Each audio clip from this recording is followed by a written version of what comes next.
Hello there and welcome once again to the Mayor's Magazine.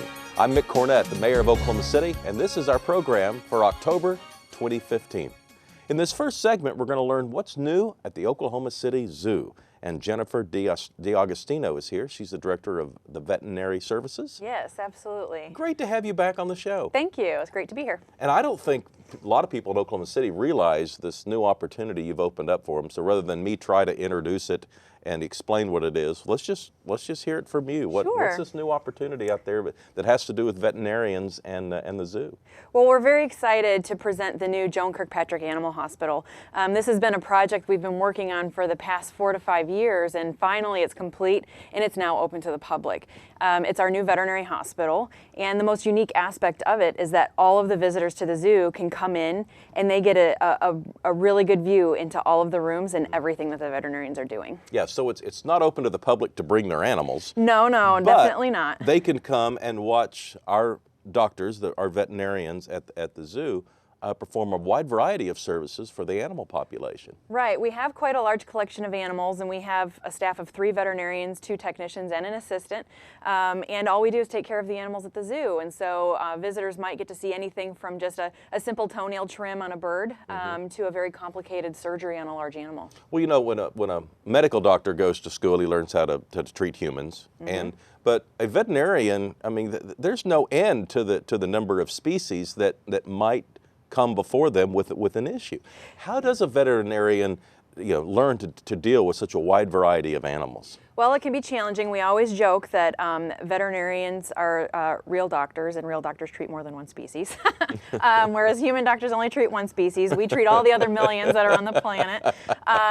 It's really a little bit of trial and error. You know, we take what we know from dogs and cats and other domestic animals, and we translate that to animals that are similarly related. So a tiger, we would treat basically like a domestic cat as much as possible. And then, each animal has its own, special, unique things that we learn about as we go along. Well, there must be a lot of communication too between zoos, because if someone else has operated on an elephant or a giraffe and now that procedure is necessary in Oklahoma City, I'm assuming there might be some best practices that can be exchanged. Absolutely. We have a very close network of veterinarians in the zoos across North America and even in Europe and other countries, and we share information readily, and we have a lot of ways of doing that through conferences and through email listservs and things like that. So we share information all the time, which is very helpful. All right, now that we've established our doctors know what they're doing. Yeah. let's talk a little bit about the visitors to the zoo and how they interact with this facility. I mean, they're not standing on the outside looking at it. They get to go in and actually watch whatever might be happening inside the hospital on that particular day. Yeah, it's going to be, I think, really exciting and interesting. We're really hoping that this will be a great new educational opportunity for our guests when they come to the zoo. It's sort of a whole different level. People really like to get that feeling that they're seeing behind the scenes, and truly what they're seeing at the hospital is behind the scenes work. And everything that we're doing, we have huge picture windows into all of our operating rooms and exam rooms, and people will get to see everything that we're doing. Give us an example of, it's been open just a short period of time, but what has taken place in the facility so far? Well, every day we've had something new and different. So the first day that we opened, we actually had a snake that had injured its tail, and we were working on that and getting that stitched up. And then just yesterday we had one of our flamingos that has a tumor in its nose that we've been monitoring. And we had to anesthetize that bird and do an exam and do x-rays and blood work, and so we had a group of folks watching us do that.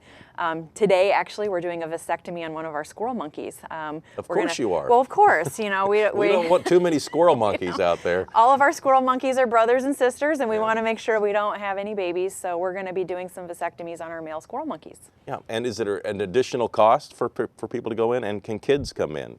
No, it's free with zoo admission, and any age is welcome to come in. We certainly know that some people, if you're a little bit squeamish around medical procedures, you might want to take a little bit of caution, but we do have nice seating. You don't have to watch if you don't want to. We have a lot of educational opportunities as well. Computer stations where the kids can actually interact and work through a veterinary case just like the veterinarians would do. We have an educational video that's playing as well up on some monitors, so it's going to be a lot of fun, I think.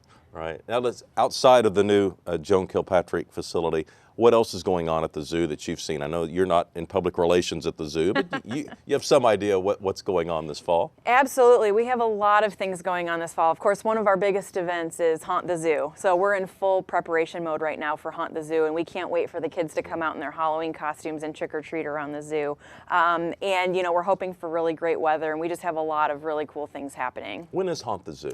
Haunt the Zoo is in October. It's the week of Halloween. It's that Okay. 6 days of the Halloween week. And are kids encouraged to dress up in the costumes that they plan to trick or treat in? Absolutely. We want to see all kinds of great That costumes. might scare the animals. I'm always concerned about.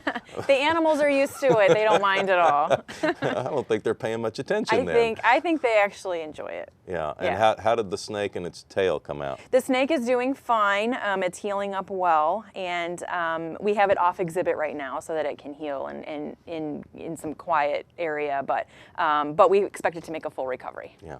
Any new acquisitions coming that you can talk about? Well, you know, we do have some new animals coming. Most of them are animals that we already have in the collection, but we're bringing more in. You know, we unfortunately lost our last swift fox on exhibit just due to age-related issues. We had a geriatric group. So we're going to get some new swift foxes in. We're going to get a new male red panda, which we're very excited to pair with our female red panda, hopefully have babies again. So we have a lot going on. We even have a new orangutan probably coming in next year. Very exciting. Yeah. And the elephant population is growing. It is. We have a new elephant coming this fall, a new male. His name is Condola. He's coming from the National Zoo.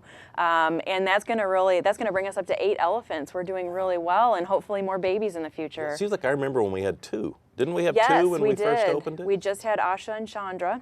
And we've grown from there. The 2 elephants that came from the Woodland Park Zoo in Seattle have integrated very, very well.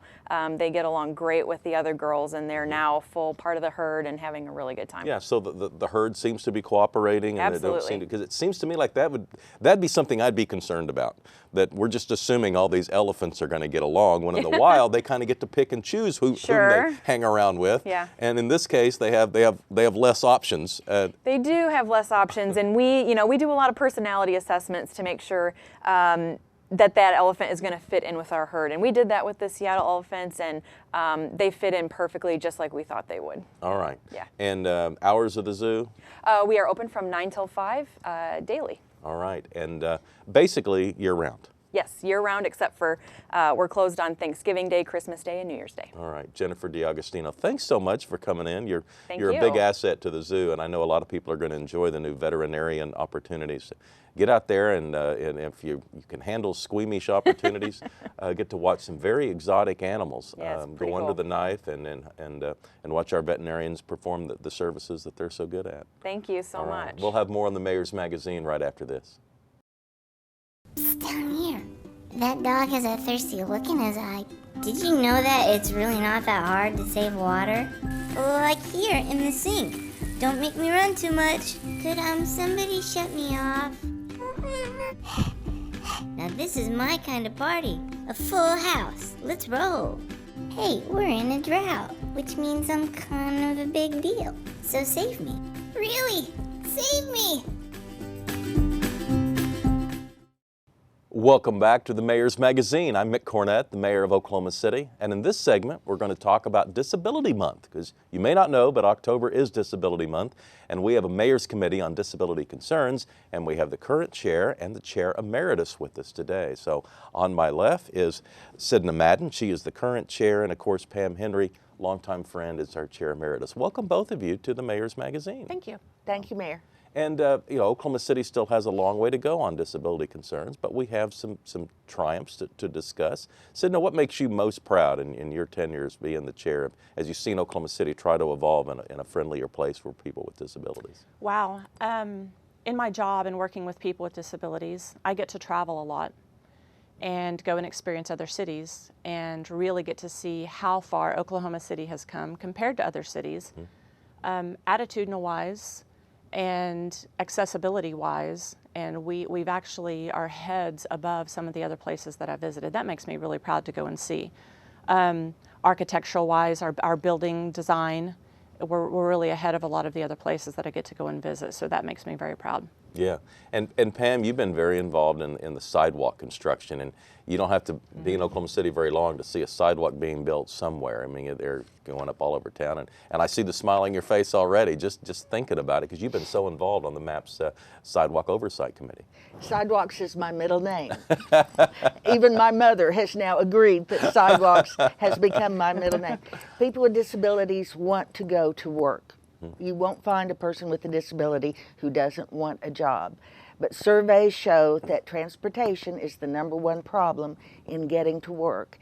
Every bus in Oklahoma City is disability accessible, but you have to be able to get to the bus stop, and that takes a sidewalk.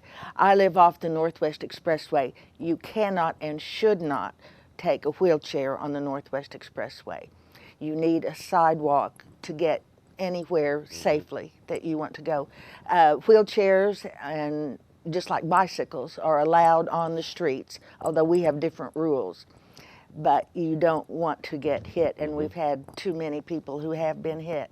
Not recently, though, and the sidewalks will be good for that. And they're also good for our children and mothers with pushing strollers, so they're for everybody. Yeah, I keep running into people who say, you know, I saw you building that sidewalk in my neighborhood, and I thought nobody's ever going to walk on that sidewalk. And then as soon as it opened up, they saw people walking. And Yes. indeed, you know, people were hoping and needed them, even if they didn't know it. That's right. And that makes everyone healthier, a pedestrian-friendly city. And let's talk about downtown, because it's also become more pedestrian friendly. When we redesigned the streets with Project 180, a lot of accessibility issues were addressed. Yes, it has. And I come down, you appointed me to that oversight committee on the sidewalks, which thrilled me to death. And I park in a city parking garage and then make my way over to 420 Main Street. And I have a sidewalk, and there are curb cuts, and it's very safe. And even while there was construction, there was a way for me to get to 420 West Main safely, to get to those committee meetings. And I can just zip all over. And of course, City Hall has been accessible for decades. And the Mayor's Committee had a lot to do with that. Yeah. Sidney, you talked earlier about the attitude of people in Oklahoma City. They just seem to be perhaps more enlightened on these issues. Could you talk a little bit about that? I think just accessibility in general, and with the work that the Mayor's Committee has done out in the community. We have a lot of disability organizations around in our community that are spreading the word, that hold events, that publish information, that just get the word out, and it changes the attitude of people out in the community to a more inclusive society. And it's really made a difference. And when I travel, I see that. It's very noticeable. We're not so closed off. We're not near as closed-minded as some other places that I've traveled to. With that attitude comes changes in accepting changes to building design and to different architectural code, to accepting changes in making many, many things accessible. The waterway downtown and the kayak and the river cruise boats, and making that accessible, and the attitude that comes along with accepting that is really, really big. And I think the Mayor's Committee and the work that's done with all of the disability organizations has really improved that and made it possible. Yeah, Pam, we talked a lot about what the public sector has done, but the private sector has done a lot too. Can you mention some businesses, and mention them by name, that you think have been at the forefront of making sure that their facilities were accessible? Or also, you know, architectural firms that seem to be, you know, enlightened and realize there's a market out there for these needs. Well, we give an award every year to what we call the Clearing the Path Award, and this is our new thing that we're taking up, is making homes accessible. So yes, the Devon building, the Chesapeake buildings, all of the new, anything built since 1990 by federal law is going to be accessible. But these companies go beyond what they had to do. I got to go up to the restaurant on the 50th floor of the Devon Tower, and it was just a breeze. As soon as I got out of my van, and my brother parked the van for me, then we went in and went up and on the 50th floor, and it was easy to get into the restaurant and see all of Oklahoma City and miles around. But now we're trying to work with the home builders and try to get universal design in homes, so people can, if they need to be in a wheelchair, even for a short period of time, that home will be accessible. They can get into their bathroom. The doors will be wide enough for them to get in.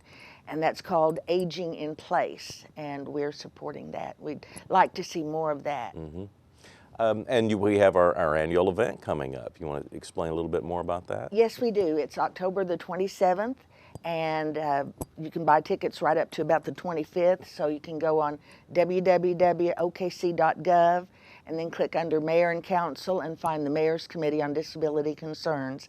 And we have 2 pages, one for just general information and one under Awards Program. Click on that and you can register to attend our luncheon. We'd love to have a huge crowd, and we'll be giving awards to an outstanding person with disabilities, an outstanding lobbyist, or advocate really, an advocate for people with disabilities, an employer, a public employee, just various awards that recognize the progress being made. Sidna, what's on the agenda for the committee going forward? Well, we got to get your awards luncheon out of our way. We hold an ADA special session the same day. It's an all-day session the same day as the awards luncheon, where Americans with Disabilities Act. Yes, the Americans with Disabilities Act. It's a special session where it's tailored towards architects, engineers, building managers, facility designers.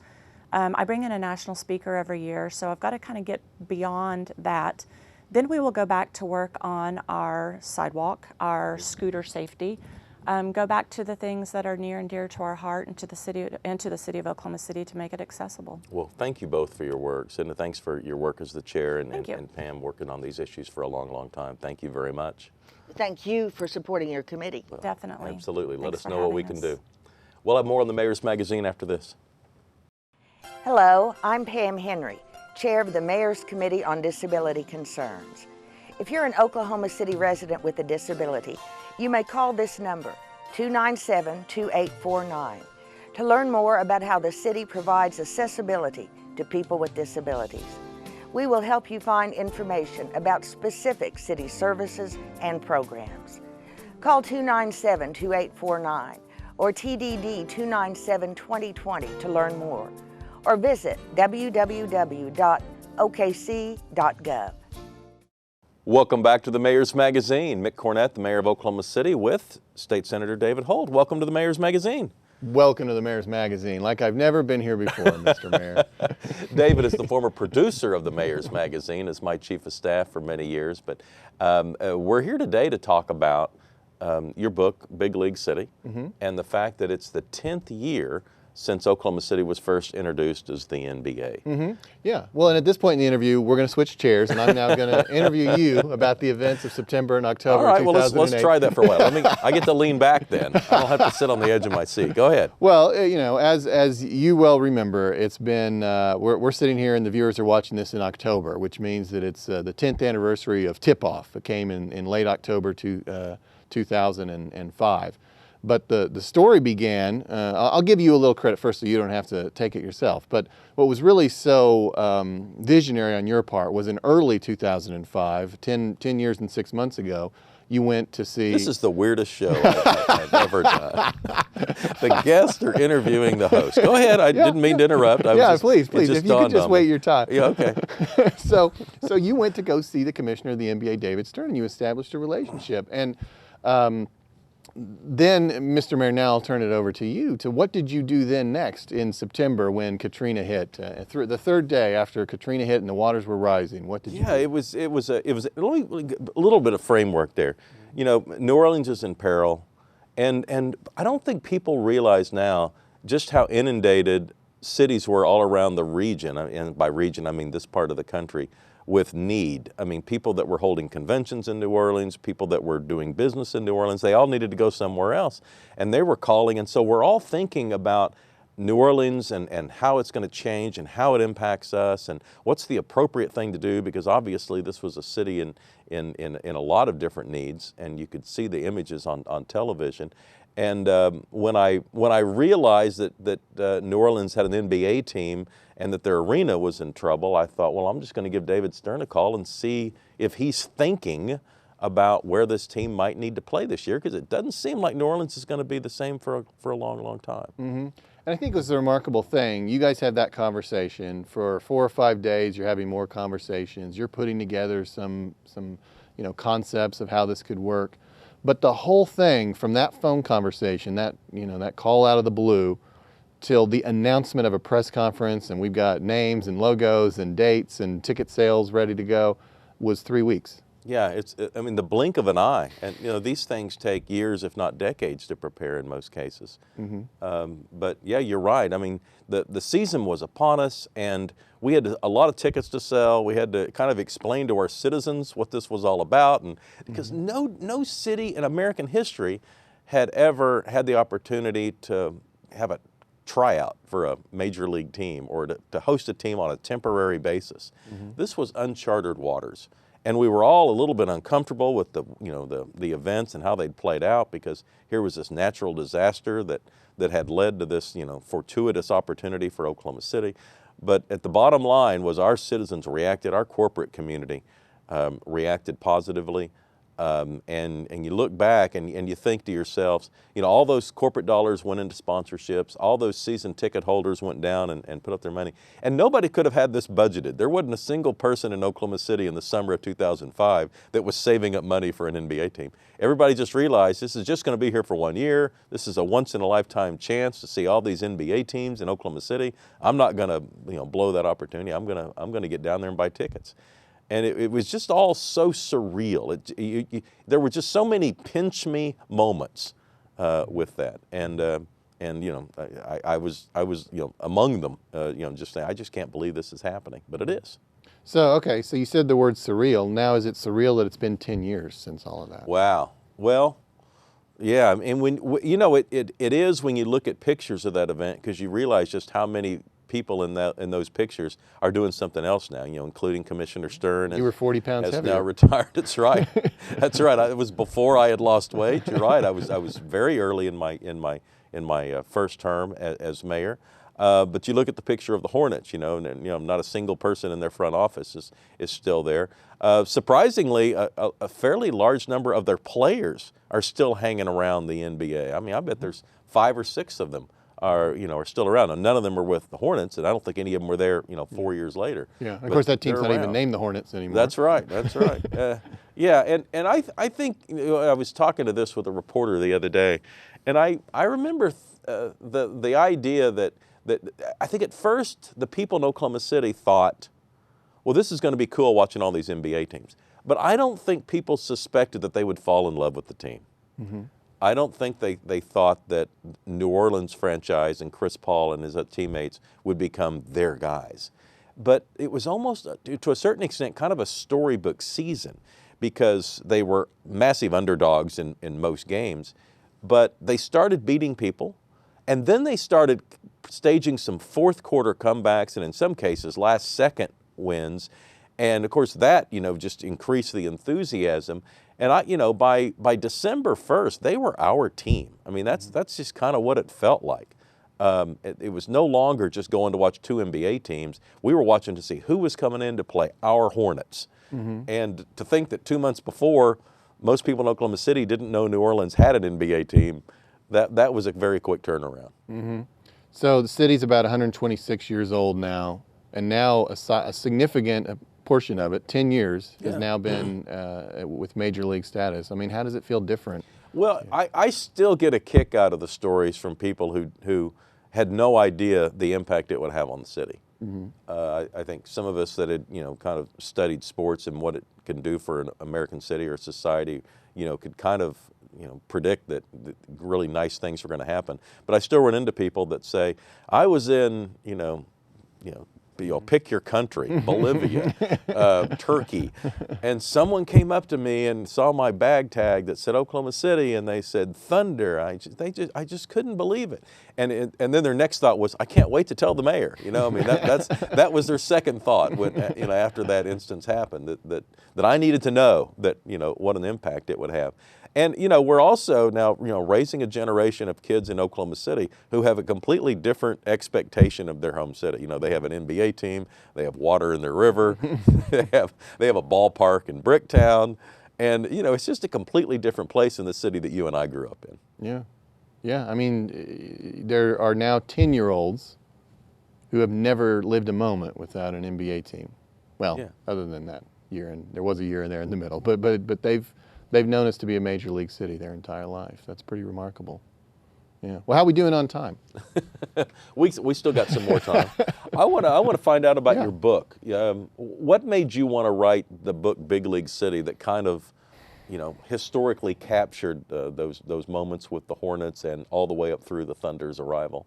Well, you know, as you know, I was at your side. I came into the story a few months after the arrival of the Hornets, and then I was with you for the rest of it. And I was obviously observing it. The story got so complicated, and we had so many decisions to make. There were so many things going on, lawsuits, and what was going to happen with the Hornets. Were they going to come back here again? You know, and then obviously the purchase of the Sonics by our local businessmen. All these things were becoming so complicated. I started to keep kind of a timeline just to aid in our decision making, like so we could kind of follow the threads.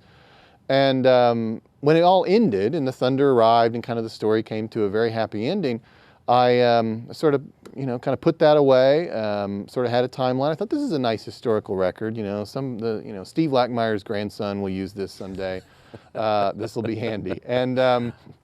And then, you know, as the time went on, I ran for the Senate, I got elected, I took the bar, I had kids. I mean, you know, a lot of things happened in that 3 or 4 year period, but eventually things settled down enough that I thought, you know, I'm a little surprised that, you know, Barry Trammell or Darnell Mayberry hasn't written the story of what happened in a book form, you know, and I'm guessing nobody's going to. And I'm as well positioned as anybody. I have all the details. I have certainly all the public details organized, and I have at least the City Hall side of kind of the insider perspective. And I wonder if somebody like Jim Tolbert, the owner of Full Circle Books, who's done a lot of you know, historical book publishing, he might be interested. And so that's what we did. And yeah, that was 3 years ago that we published Big League City. It's still available in hard copy at Full Circle Books here in Oklahoma City, and you can get it online at bigleaguecitybook.com. But yeah, that's why, you know, I thought it was a really important historical record that at that point nobody had told.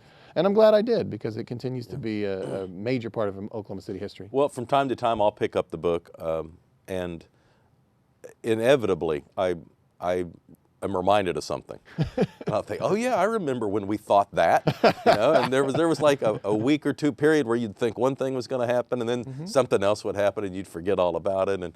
And most people that contact me after reading your book say something to the effect is, I'd forgotten or I didn't know just how difficult it was. I think they thought that when we sold out the first Hornet game, that everything else just kind of took place naturally. But as you said, it was ugly and fortuitous, and our business community stepped up like none before, like they have, you know, throughout our city's history, and then the lawsuits and the kind of extraction from Seattle, and then we had to run a campaign to improve the arena to get a long-term lease, and so it was a journey like none other. And it's like you could kind of tell we were set up to succeed, but so many things had to happen. Yeah. You had to sit back and kind of, you know, let things happen and have some patience. And at the end of the day, you know, now we have this, you know, this world-class team, and you know, the fact that they win's kind of a bonus. I mean, keep in mind, just having a franchise is something that we were fortunate to have. Well, now, and I think we are out of time now, but thanks for coming on the Mayor's Magazine. Thanks for watching the Mayor's Magazine. And oh, I'm sorry, you're still the host. I'm the host.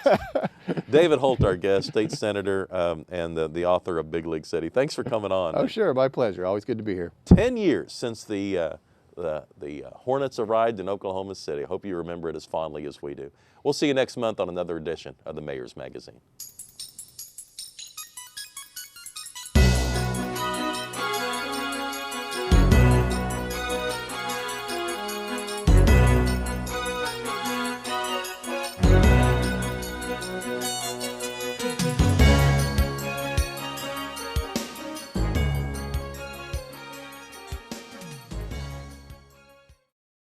Down here. That dog has a thirsty look in his eye. Did you know that it's really not that hard to save water? Excuse me, spraying me on the streets like putting me down the drain. In the heat of the day, I disappear before I can help. So, water after bedtime. Hey, we're in a drought, which means I'm kind of a big deal. So save me. Really, save me!